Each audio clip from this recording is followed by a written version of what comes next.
Olá, olá para você. O meu nome é Nádia e esse é o meu projeto para poder ajudar a mulher, a você mulher, a despertar o seu amor próprio, a despertar para uma vida mais feliz, para uma vida que você realmente merece. E essa é uma vida que eu falo que é cheia e repleta de relações saudáveis em todas as áreas da nossa vida, não apenas na nossa área conjugal. E para a gente conquistar isso, a gente tem que olhar para dentro.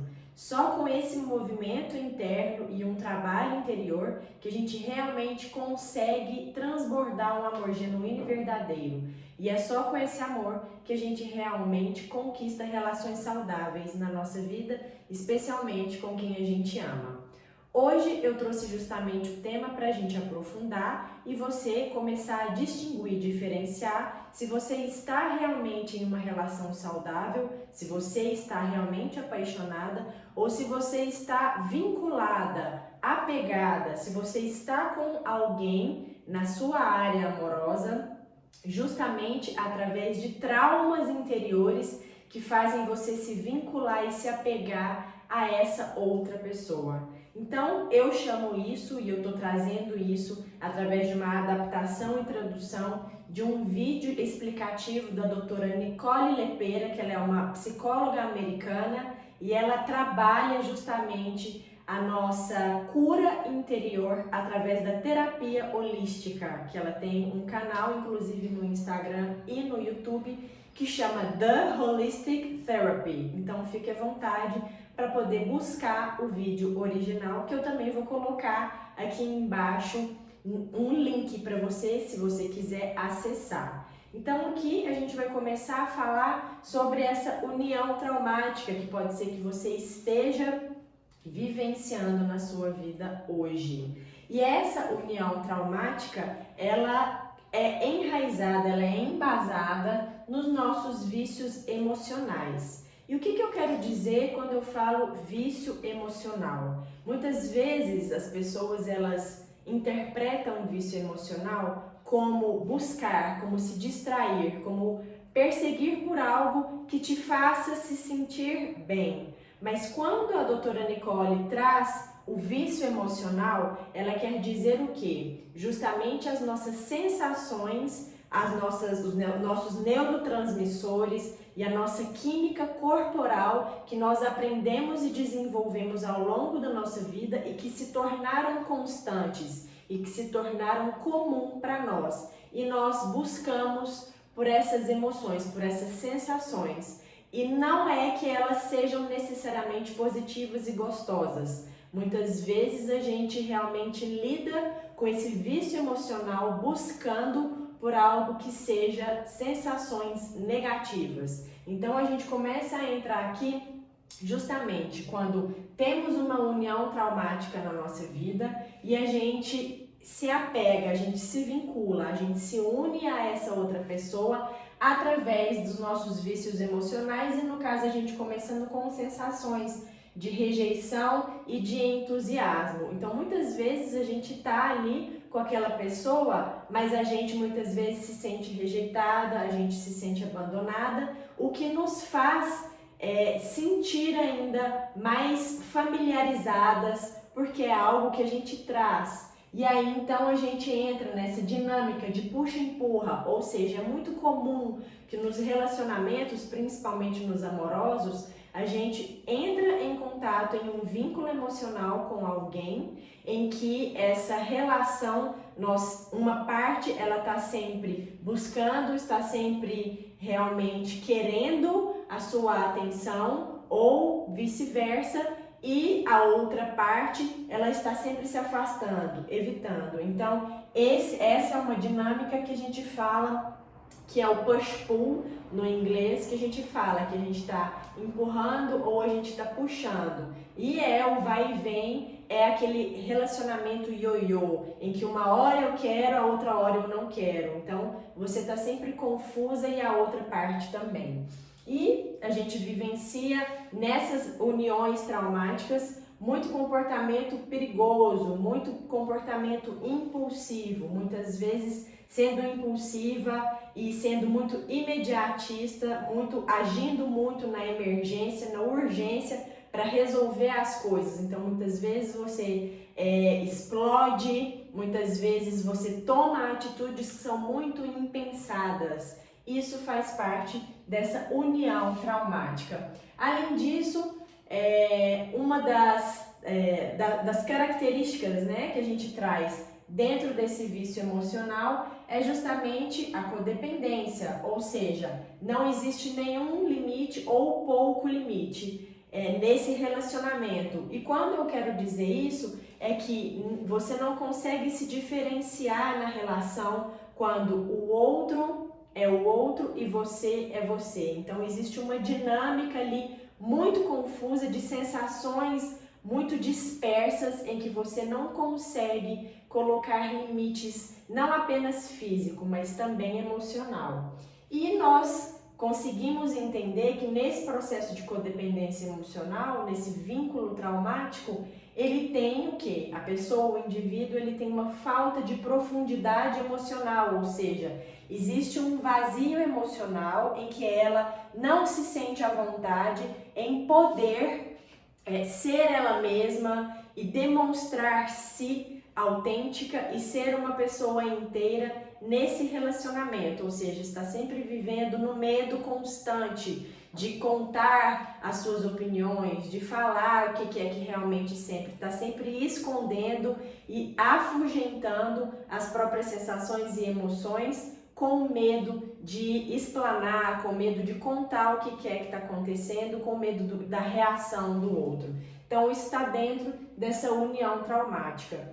E aí a gente entende o que, então, sobre uma união saudável? Primeiramente, a gente entende que ela é uma situação em que você está com o outro através de um relacionamento que ele é estável. Ele não tem essa dinâmica do puxa-empurra, você não se sente confusa. Ela é uma relação firme em que, por mais que você se sinta desconfortável algumas vezes, mas está tudo bem, porque a outra parte também está ali agindo de uma forma autêntica e vulnerável.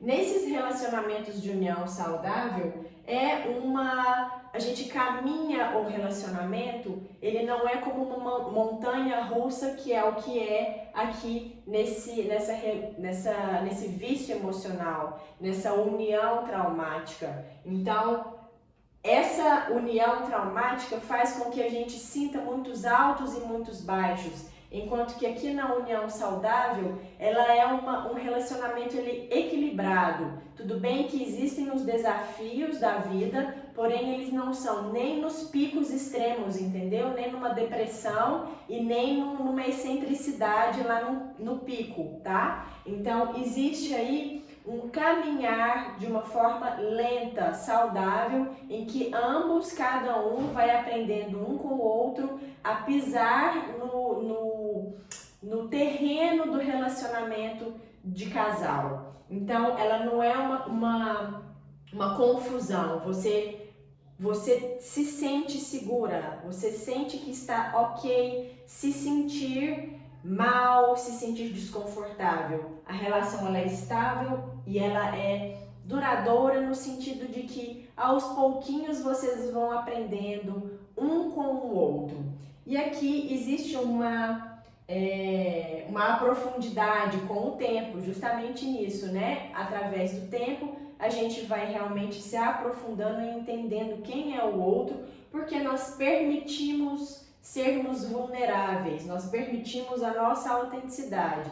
Então, aquele medo que eu tenho aqui de poder contar e dizer a minha verdade, as minhas dores, com medo do outro se afastar, com medo do outro simplesmente terminar a relação, que são justamente esses altos e baixos, você não se sente segura aqui. Na verdade, aqui é uma dinâmica em que você está sempre se sentindo insegura. E aqui é uma dinâmica em que você está se sentindo segura. Existe um espaço para você confiar no outro, para você começar a confiar também em si mesma e confiar na relação. Aceitar o outro e aceitar você também, aceitar as suas falhas e aceitar as falhas do outro, e ambos vão trocando figurinhas e aprendendo um com o outro e com o tempo da relação.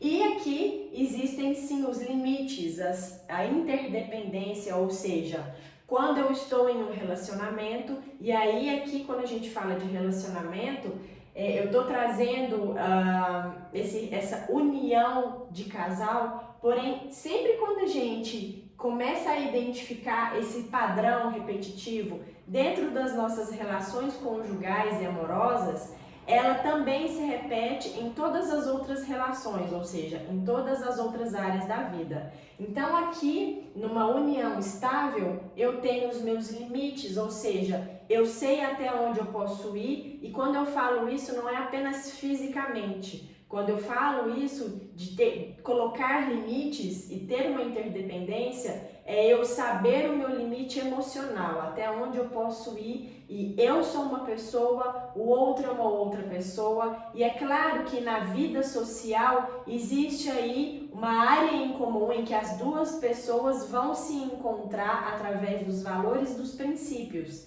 e vão trocar figurinha, vão trocar experiências, mas cada um tem a sua individualidade e segue na sua própria vida, tá?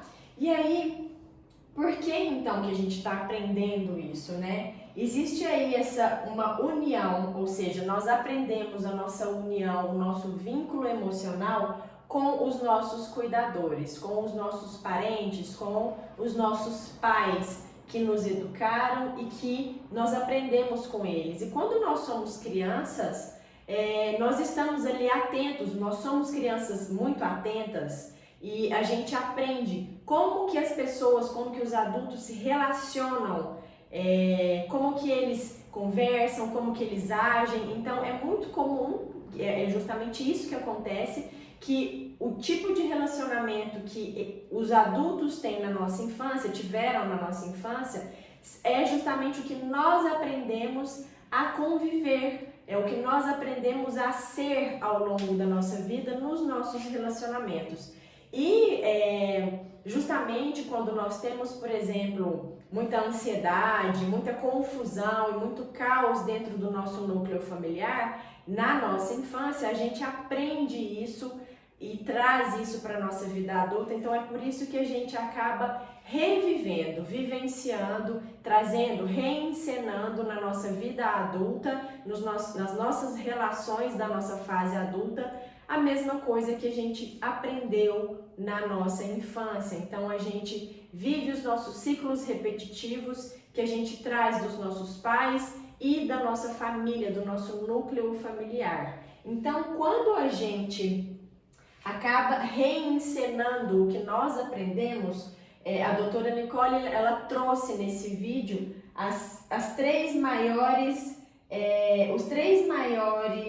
fatores que fazem com que a gente se vincule e se una de uma forma traumática com outra pessoa. Lembrando que aqui a gente está abrindo para todas as áreas da vida, não é apenas em uma área da vida apenas.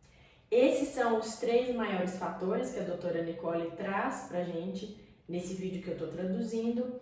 E essa é a primeira forma de amor que a criança aprende. Então, quando os pais abusam, seja verbalmente, seja fisicamente. E em alguns momentos, esse mesmo cuidador da criança pode dar atenção, pode dar carinho. Então, a criança acaba o quê? Olhando para todas essas formas de amar como muito confusas, e é justamente por isso que na fase adulta esse indivíduo vai então viver essa dinâmica de puxa, empurra, de eu quero, mas eu não quero. Então ela se sente justamente nessa sensação constante de confusão emocional. O segundo ponto é a imprevisibilidade, ou seja, existem alguns pais em que colocam regras na nossa vida, na nossa infância, e que nós sabemos, por exemplo, que precisamos de arrumar a cama, e então eu arrumo a cama e eu sei que eu não vou ser punida por aquilo, eu não vou ficar de castigo. Porém, a grande maioria dos pais são imprevisíveis, não colocam regras, não colocam limites, e então a criança se sente justamente aí nesse lugar, na insegurança, que é justamente aqui nos comportamentos impulsivos, justamente na falta de limite ou nenhum limite sequer. E aqui, quando um dos parentes ou quando os pais são ausentes, muitas vezes presentes fisicamente, porém ausentes emocionalmente. E então isso também gera na criança uma insegurança e uma ansiedade muito grande, que eu posso dizer, assim como a doutora Nicole trouxe, um exemplo que eu também tive um casamento em que eu me vinculei, eu me uni a essa outra pessoa através desse nosso vínculo da ansiedade. Então, quando ele tinha ansiedade, eu mesma já tinha ansiedade. Eu vivia sempre na expectativa de tentar controlar para que não houvessem conflitos. Então, eu estava sempre ali tentando manipular a situação, porque eu sabia que ela era imprevisível. Então eu estava sempre vivendo na ansiedade, o que me resultou numa síndrome do pânico, em crises enormes de ansiedade. E é claro que existe esse nosso processo de cura, em que eu comecei o meu caminhar fazendo justamente esse movimento interior, trazendo o nosso olhar para dentro. E a forma que a gente faz para poder aprender a melhorar esse nosso caminhar e melhorar o nosso relacionamento, a nossa forma de procurar um relacionamento que seja saudável, uma união saudável, uma união que seja mais estável, justamente fazendo um trabalho interior através do reparenting. Então a gente começa a entender e a aprender a como se auto-maternar, que vai ser o meu próximo vídeo que eu vou fazer para a gente entender e aprender em 3 passos como que a gente pode então começar a se auto-maternar, a se reparentar. O que os nossos pais não foram para nós, nós podemos ser agora por nós mesmos. Então vamos aprofundar. É claro que eu quero que você entenda que isso daqui muitas vezes você pode identificar tudo isso nas suas relações e também na forma em que você aprendeu a amar na sua infância. E isso não é motivo nenhum de se sentir vergonha. A grande maioria de nós teve uma educação, os nossos pais tiveram, os nossos avós e por aí em diante. Todos nós precisamos apenas voltar para dentro e buscar justamente essa segurança em que nós estamos vivendo aqui em relações traumáticas na insegurança. Então, através de uma segurança em que eu começo a olhar para dentro, eu posso começar a me curar. Eu vou ficando por aqui, novamente quero apresentar o meu trabalho, que é o projeto do Método Mulher Desperta. E essa é a forma que eu trago, através da sua conscientização, da minha conscientização. Esse é o primeiro passo para a gente começar a fazer diferente e conquistar um resultado diferente na nossa vida. Um grande beijo!